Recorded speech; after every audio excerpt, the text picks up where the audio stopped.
Welcome to another week here at RGM for this good old podcast, this good old thing that we like to do every week.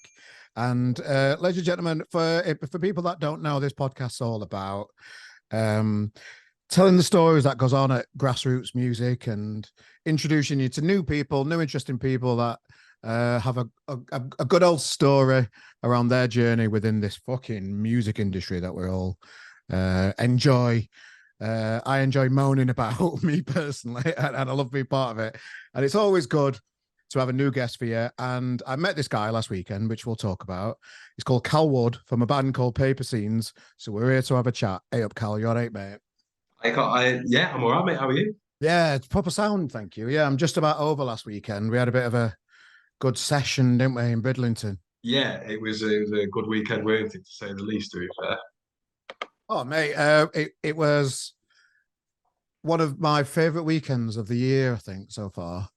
So basically, just so people know, I met you at Bridlington Spa, Yes, 50 yeah. by the Sea Festival thing. Two days of pure joy for me personally. It was just 2 days of great bands, great people. I met loads of people that knew about this podcast and the listeners to the podcast. So hello to you guys that are listening to this. And we had a few beers as well, didn't we, Cal, mate? Yes, yeah. We had a couple of good chats as well, to be fair, didn't we? Yeah, we were good, enjoyable. So I thought we'll get you on the podcast. We'll have a chat, shoot the shit. Nothing better for a Oh, Friday night. yeah, nice one, mate. So, so if people aren't aware of who you are, mate, tell us who you are and what you're all about. I'm Cal, as he mentioned at the start. I attempt to play bass in a band called Paper Scenes. We're from Manchester, as every lad band seems to be at the minute, but Yep. it's where we call home. And then I also do a bit of like work and rapping on the side for This Feeling. Yeah, I help so I help them run their shows on gig nights, sort of things. So that yeah, when on the days of gigs, they'll come to me and I'll look after the bands and hope it runs smoothly. So yeah, just try and yeah. Well, I wanted to ask you about that, the life of a gig rep, because I personally rep the RGM gigs, and Owen, my mate, yeah, helps me out sometimes as well for it. If just because it, it you've got it live gigs. I don't know. People don't know how much work goes into a live gig. I don't think sometimes they yeah. just will ticket on the phone, go in, talk through the gig, which is annoying sometimes. Yeah.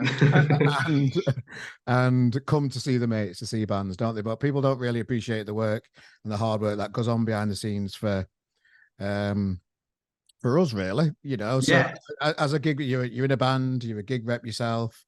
We'll go through all of this, and if you had a few technical issues there, mate, with your thing, I am as per it's all usual. right. It wouldn't be without, would it? Well, it's fine. It don't matter. Yeah. So yeah, let's stick with you for a little bit. I think so. Before you got into music and that kind of stuff, what was like? So you're from Manchester? Have you always lived in Manchester? I haven't. No, I Right. grew up where I am now. I'm back home over summer, so I only moved to Manchester when I was 18. So as soon I grew up in a town called Ashbourne in the Peak District, so nice in the middle of nowhere with nothing going on, no sort of music scene or Yeah. anything. The only thing we've sort of got was Why Not down the road, so that sort of flew the flag for around here for music. But aside from that, there was never really anything. But so I grew up there, sort of always being the weird one at school who listened to the different music and wore the different clothes and went to the different things. And I just thought, as soon as I turned 18, I thought, where better to go than the home of music? And so I moved, packed my bags and went to Manchester as soon as I could. So did your family move over, or did you make that decision yourself? No, I made that decision myself. I started at BIM uni, so this Oh like yeah. music college over there doing. So I do music business and events management. So sort of that's my Oh, to try and nail that side of things, and then yeah, then sort of things have just fallen into place from there. Always been to gigs, always meeting people like yourself, like last week, and just I say put your face out there, and then it sort of just spiraled into where we are now, 2 years yeah. down the line. So So are you still studying at BIM now? yeah, I've just finished my second year. I'm going into my third. Well, I go back on in a week today. I go back on the first, so back for my final year, and then see where the future takes us from there. So what kind of support does BIM give you as like an institution? It's brilliant. It really is. It's just surrounded by people who are just like music is their focus. Everything they do is music. So a lot of the tutors are in either industry professionals now or ex-industry professionals who. Yeah.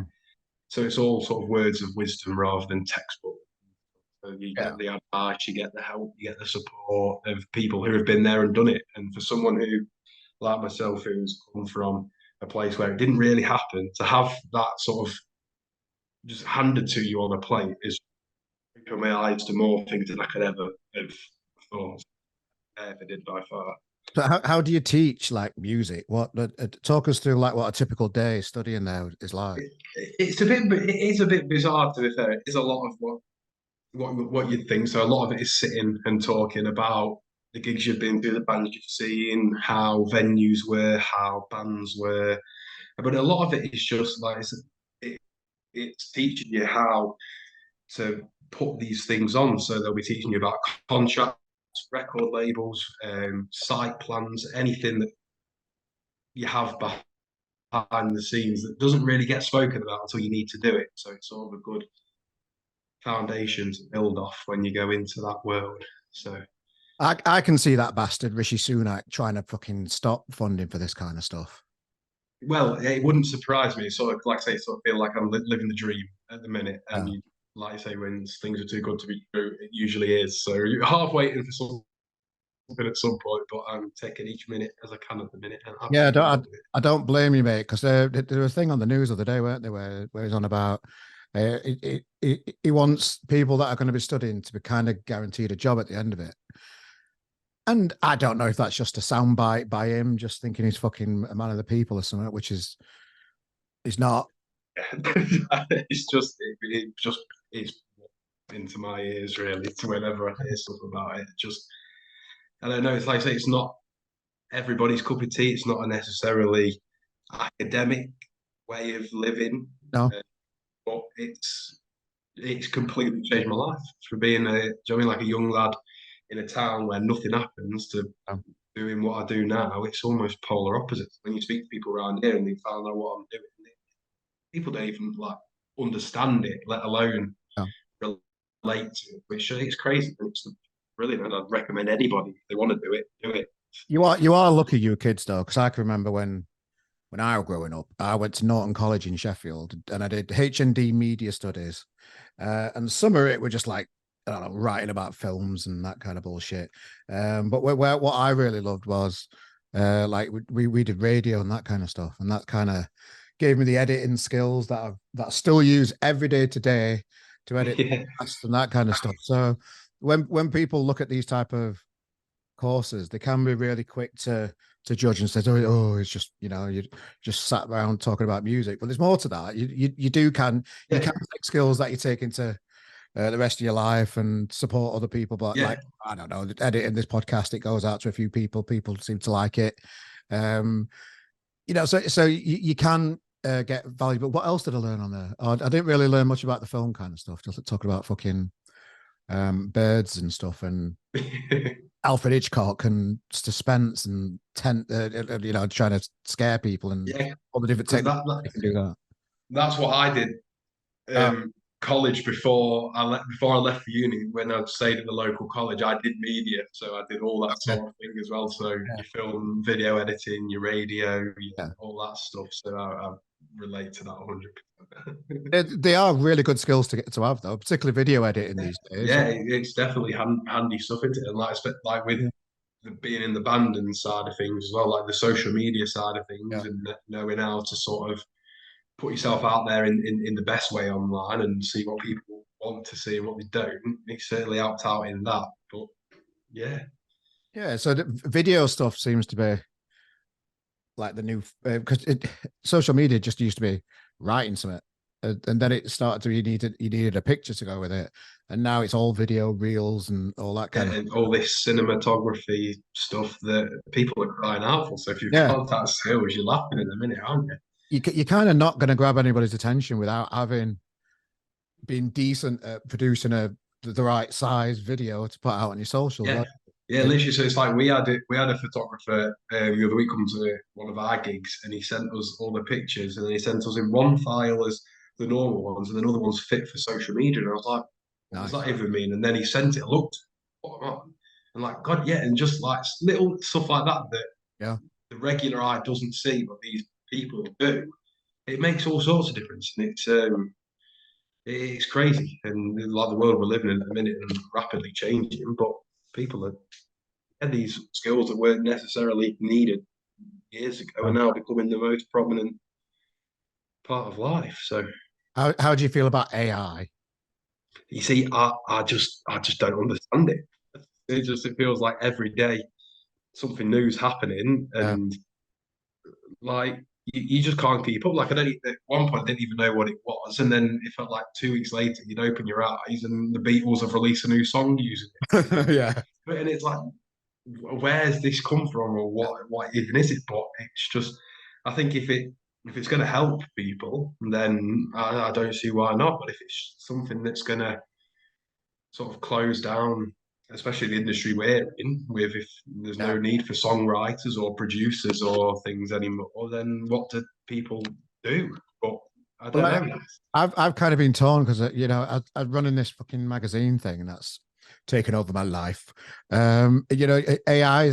I've embraced AI in some places and I can't go near it in others. For example, writing things. I don't think it's morally right to use AI to write articles about stuff because you know Hmm.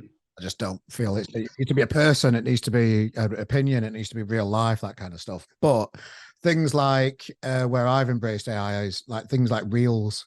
So when I've uploaded these videos to good old YouTube, um, Yeah, I've paid for this yearly subscription thing to this AI website that I just put the YouTube thing in, and then it creates a minute reel or just under a minute reel and picks out the topic. It puts all the text in it and that kind of stuff for you, and that saves me hours. So yeah, that that's kind of like fucking class. it's It's, brilliant. Yeah, for stuff like that. yeah. So it's Like, not there yet though because it doesn't quite edit it right, and it's sometimes it looks a bit funny. You'll see from the reels and stuff we put out, it's not perfect how it frames stuff and that kind of stuff. But I just think it's fantastic for when you're busy, you don't have much hours left in your day after a busy day at work, and you know you've got all this RGM stuff to do. Things like that can really save you a lot of time. So I'm embracing stuff like that. I think that side of things great, but the words and writing instead of people, not a fan of that at all. There's and you then know, it's so like freakishly accurate as well. Like when you see yeah, what it writes yeah, and how it's all like God, this is like it's good stuff, isn't it? And you hear like you see like especially I see stuff on TikTok all the time of when they make like these TV characters sing songs, and it's like Jesus, like this is like it's like some of it sounds all right, Joe. It's like getting quite scary. Like yeah. this is becoming more and more popular, and it's not necessarily like bad stuff. It's good. I've not really listened to a lot of AI music. I did listen to that Oasis thing that came out a bit. But what kind of does it does it feel like it's a person that Yeah, written it's it? just yeah, it's really bizarre to think that it's Like who's singing it?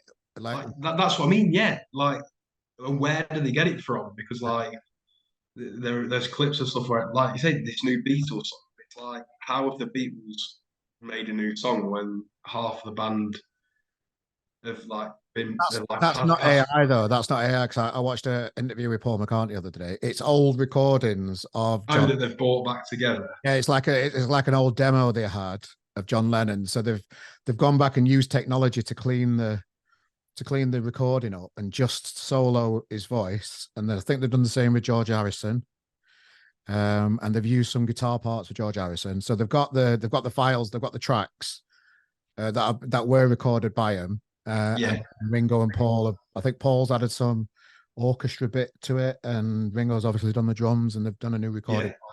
I'm not sure that's AI, the Beatles, the one. I hope it's not. You see that proves more than I knew about the whole thing anyway. So I just presumed That's only the one. It's only because I literally watched them earlier on today. yeah. Pretending to be busy just on my phone, and I caught this thing on it. I don't think the Beatles one is. I could be corrected. I don't mind being corrected. Let us know in the comments, guys. Just whatever. Yeah, I'm more than happy to be. Yeah. So AI then. So are we scared of it or not then, or do we embrace it? What do we do? I think it's a real mixed bag into it. I think until something goes wrong, we've just got to embrace it. But what could go wrong? It's not going to go like I what just Alexa's going to fucking strangle you or something at night. well, that's all, yeah. It's just become this. Don't have arms. It's just become this It doesn't have forefronted arms. thing, It isn't doesn't it? have arms. It's a little thing. It's a ball. It's not. It can't get you. But it's just I might be. scarily right about so many things. Yeah, yeah. No, it's definitely something to keep an eye on it. So the people. 100%, yeah. And I think soon it's going to be, might not taking over a lot of things, but it'll be at the forefront of a lot of things, I think.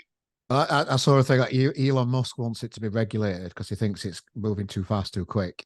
So I think we've probably missed a boat for it to get regulated. I think it was probably just, yeah, it just things, these new things happen every day, and I haven't even caught up with the old things, let alone begin to understand the news. Oh, yeah, AI. Well, if you're scared of AI, let us know in the comments. If you're embracing AI, let us know, guys. Let's get a feeling of what's going on in AI world.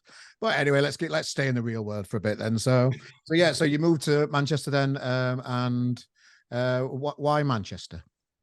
Just think from a lot of, like I say, growing up, I think like, it's almost if you go one of two ways: into either listen to your own music or listen to your dad's music. There's sort of no in between. And my dad always taught me Oasis, the Roses, Charlatans, all doing all the bands like that. You just think where the fact that they all come from Yeah. this one place. It's almost like seeing like magical place that was only an hour down the road.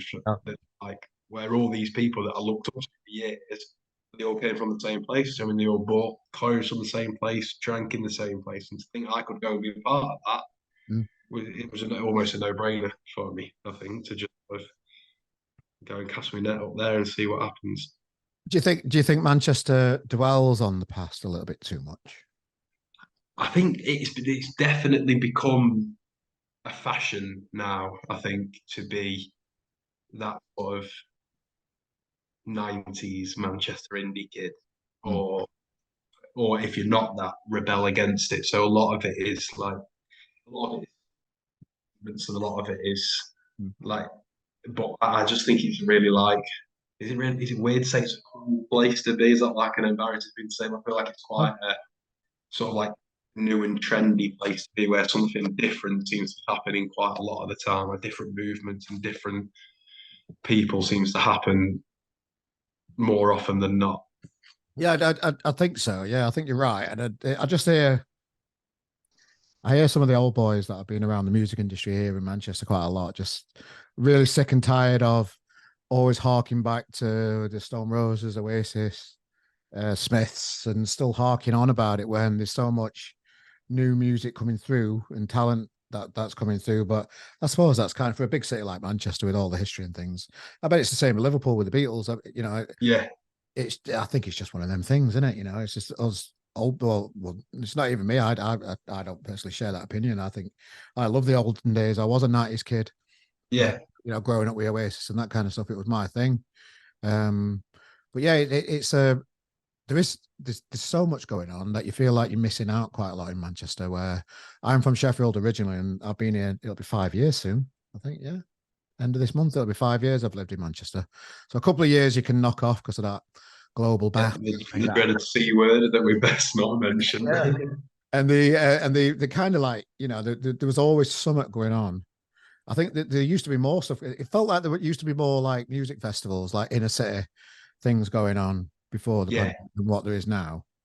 I did read an interesting fact that somebody told me that people buying tickets for gigs in Manchester, the numbers are way down compared to what they were historically, like for grassroots music, yeah. which I do see as a I put bands on and gigs on and that kind of stuff. I've felt that and seen that. How as a gig rep yourself, looking after this feeling gigs, have you seen a difference yourself? Have you noticed anything? I think I think I have to say I agree that it's like a lot less people seem to be buying into grassroots now. It's almost like it's a risk that people aren't willing to take with, because you see more and more of these venues that have got so rich with history. And you look at the bands that have played there, the bands that began there, and the fact that they're now at risk of shutting closing for good because they just aren't getting people through the door. And it just, it always baffled me when I first moved there, just how much stuff is on all the time. It doesn't matter where you go, there's always something on somewhere. Yet there's just seems to be nobody at these things that happen. And it's just, I don't know why, because there's nothing more I love than, like I say, that's why I do what I do. I just love these, like the Deaf Institute and stuff, or Night and Day, where you can go in and for £10 watch 3, 4 new bands that you never know in 4 or 5 years' time could be selling out the academy, the arena, anything. But people just don't seem to be taking that gamble, seem to be buying into that fact anymore. Yeah, I think one big thing with the cost of living and that kind of stuff, people are saving up to pay for the big things like the big festivals or the big 150 gig at the Etihad or whatever, gig Coldplay or whatever. People are saving up for those type of events, aren't they? And rather than sacrificing the little guys, really, which is a real shame. Yeah, like it's always like that spare five or tenner that people used to have. Yeah. Now, rather than saying, "Yeah, let's go down to a gig," that's more, let's put that away and save it for, like I say, with this cost of living and these increases in everything that seems to be going on at the minute. Like I say, that sort of, I think it is dying out almost. That let's spend this extra money on going out. It's more, we've got extra money, let's save it almost. The majority of bands are quite young. The people that go to watch them are quite young. There's not a lot of money about within that community, I don't think. And one thing that I've really noticed is that people are buying last minute. So I presume they're just kind of when I mean last minute, I mean on the day or maybe the day before. Sometimes if they're feeling generous, but I get it as well. They probably don't know how much money they're going to have by the end of the week if they can afford it or not. So they're not going to buy a ticket until they know they can go. So they're gonna leave it, which is, I completely get it. I understand. Yeah. It's just a weird little world in the live music scene at the minute. Local. Yes.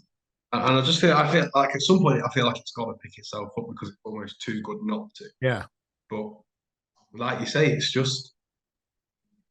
becoming that, like, people, it's not the first choice for people now to go and see new bands, and I listen to them all the time online as well. But actually making that trip to go out and see them sort of isn't that first decision anymore. Or if we have, like you say, get to a Thursday night, Friday night, if we have a tenner, let's go down and see him. If we haven't, well, maybe next time, sort of thing. Yeah, so there's things going on in the local scene, but what an amazing weekend and a packed live venue the Bridlington Spa was for Friday and Saturday last week by the Sea gig. As I said at the beginning of this chat, it probably one of the most enjoyable weekends that I've had. And it was lovely to see the Twitter community, the Twitter music community, which is a massive one. Oh, I've got a little thing about that as well. A lot of bands that are submitting music to RGM, when they fill the format, they fill everything out but fucking Twitter. So bands for some reason can't be bothered with Twitter, and the bands that can't be bothered with Twitter are missing out on a massive music community that's out there and an audience that they're missing out with. I think it's just laziness. I just don't see why that isn't. I think, like, for both me personally and then when the band started taking off, Twitter is a huge part of how I've got to know people and how like the music's been shared, and how I think it's a massive platform. And especially, like I say, at Bridlington last week, when it's almost like a celebration of that. Everybody involved in that scene was all in one place and not a virtual one for the first time for a lot of people from meeting together. And to not be part of that, it's like you're missing out. Like, you almost need to be a part of it. like or all else. all this week on Twitter, there's just been so much like people sharing videos, and we've shared all our videos and that kind of stuff, what we've made, and everybody sharing each other's stuff. It's just it's a real good community. If you're in a band and you decided I don't use Twitter, I don't get it, just get used to it and just build it up, because it's a massive. I don't But understand why people don't like it, because it's, for me, it's the best one. yeah, if I had to, like, say, if I had to get rid of any, if I had to get rid of them all and keep one, it'd be Twitter every time for me, 100. Or X now, as it's Ah, oh yeah, oh yeah. as it's been rebranded to. But weren't it just nice, like walking around and just seeing do I know you from Twitter? Don't know you from Twitter? Don't know you from. Just familiar, friendly faces, isn't it? Yeah, yeah, and then people say, "Oh, I listened to your podcast. Oh, nice one." And then it's people that they might not have the like a more recent photo, like people don't on social media. They might have a photo like from 10 years ago when they Yeah. were younger, and they might prefer that photo on their profile picture. So it's like, oh, that's you. Oh, right, okay. That is you. Yeah. Oh, that is right. Okay, you're older than what I thought, but fair enough. Whatever, don't matter. But then you just have a good laugh with people, and we were just outside having a fag when I met you and that kind of stuff. I kept Yeah. seeing a kid that looked right like you, and kept saying, "Hey, pal, you're 8," and it's like, Yeah. I what can about it? remember. There was somebody like that confused me all weekend because I'd had a few beers, you know. We started early on the Friday and the Saturday because why not? We were away on holiday. And yeah, that confused me a bit. There was a doppelganger in there of you, mate. That confused the hell out of me. Just anything to make me feel famous. Do you know what I mean? Like, not even people. So, what was your favorite thing about the gig with This Feeling? Because obviously you rep for them. You know that you know those guys. You know how much support they give grassroots music. What was your overview of the weekend? What was your favorite thing about it? I think it's exactly that what you've just said. So like you see, as I've sort of got to know that industry and the bands involved and the people behind the scenes, to see that all come together and something that you've seen Yeah, so many people work so hard for, to yeah, see it all come together into one weekend that so many people enjoyed, so many people turned up to. It's just like a really like satisfying thing to see that these people who genuinely care about promoting new music, new people, yeah. and getting people involved in that scene. I just thought it was like a real celebratory weekend. Well, Like, a class, weren't it?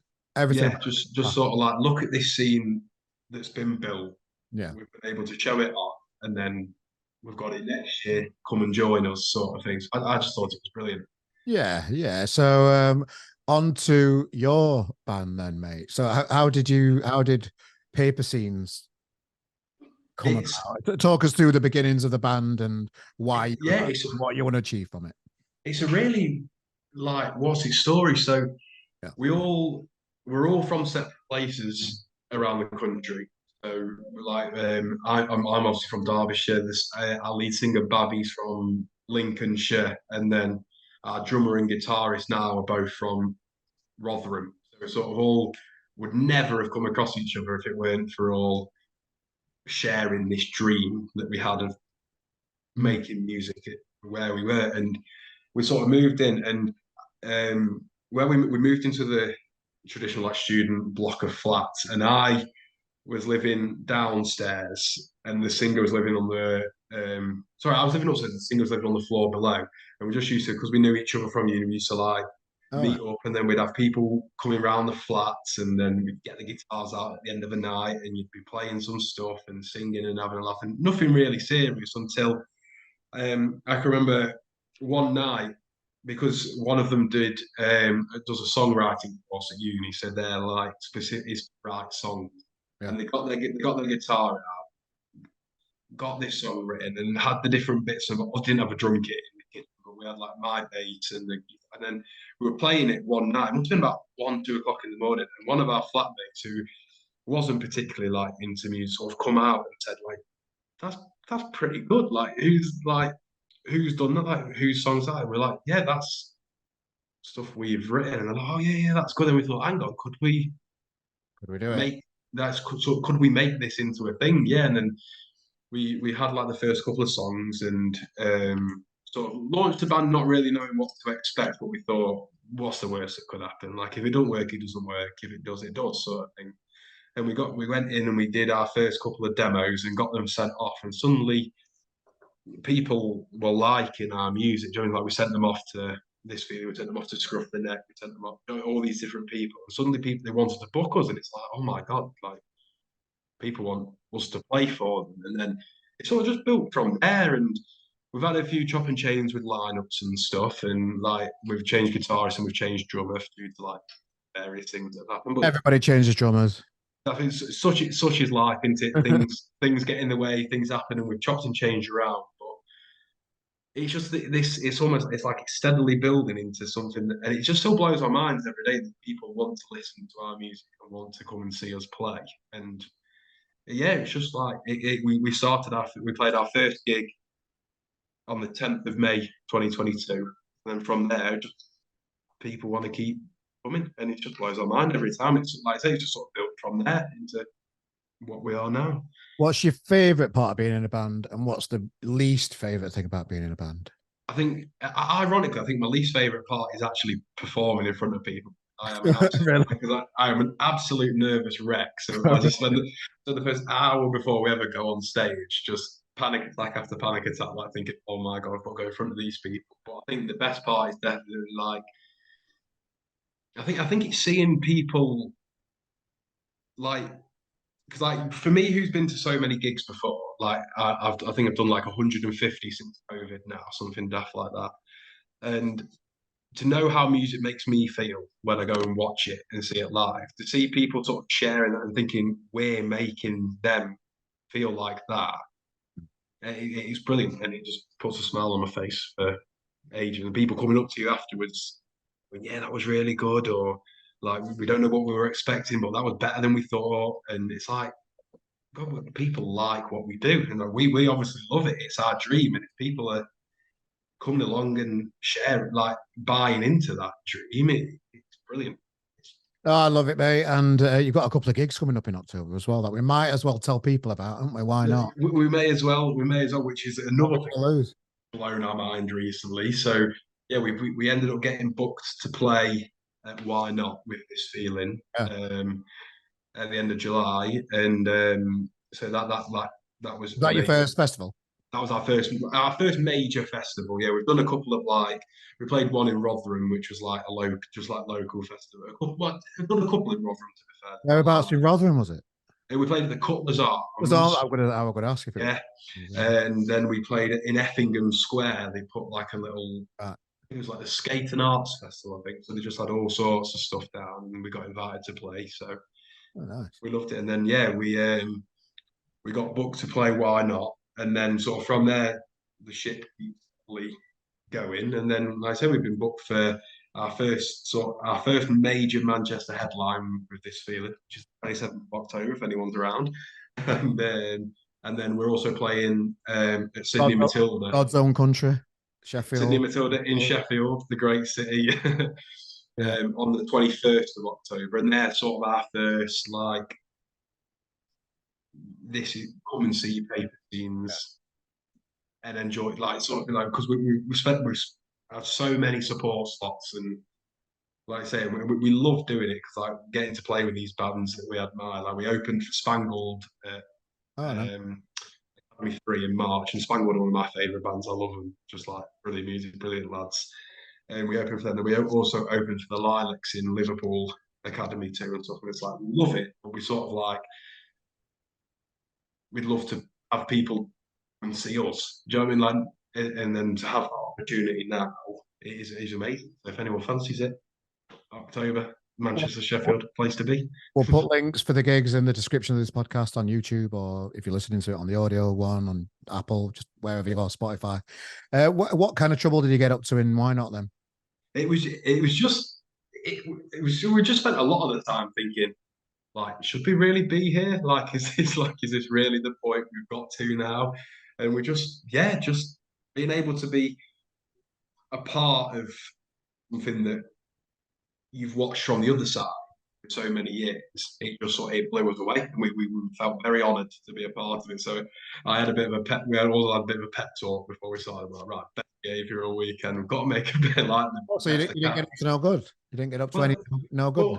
I bottled it. I was never going to get up to no good, but whether the other lads did and didn't tell me, I've got no idea. But for me personally, I just, Okay. I'll let you off with that question, and I'll let you off. I just It is a bit. music. It is a bit of a milestone though for a band, isn't it? You know, when you get to be backstage in a tent in a big festival like Why Not, and you're getting into a festival for Note. Yeah, That's that was the big thing, I think. Yeah. Like, and we'd be like, we were in the obviously in the artist camp, Yeah. with camp, mate, and just having like you've seen all these major, like all these big bands you've loved, their vans turning up, and like, where the campsite was literally like behind the main stage, and then the quarry stage was like the second one down. So all the big bands playing them, just turning up all day, every day throughout the weekend, thinking they're only on the other side of that wall, and we could just walk to them if we wanted to. So it was just like it, like I say, for being for because being a fan for so long, Yeah. having seen it from that other side, it was unreal. Well, keep it up, mate. You're obviously loving every minute. Say hello to the boys for me as well. You know, Of course, I will. I'm trying to get down to the Oldham Street one. If I can't get the Sheffield one as well, because I love the venue, Sydney Matilda. I know people. Yeah, we played there in December, supporting Ah. our guitarist cousin's band called Sweet Beast, who are really good from Sheffield. I know Sweet Beast very well. Yeah, I've had them before. I had them the first gig they ever played at Sydney Matilda. I had them on for RJ. Top lads, and they asked us. We've supported them a few times, to be fair, and they've had us down, and we do quite a lot with them. So they got us. That was our first gig outside of Manchester, when we played there just before December, just before Christmas in December. Yeah. And like I said, and that was like the first time we had a proper green room and a proper little like stage walk down the stairs and on, and it was brilliant. So we love that place and can't wait to go back. Well, mate, you're obviously enjoying it. Keep that smiley face going, mate. It's great to see you enjoying new music and just cracking on with it and doing it. It was an absolute pleasure to meet you in real life and to get to know you a little bit more today. Cal Wood, mate, thanks for joining us. No worries, mate. Thank you for having me on. Nice. Well, it's been buzzing.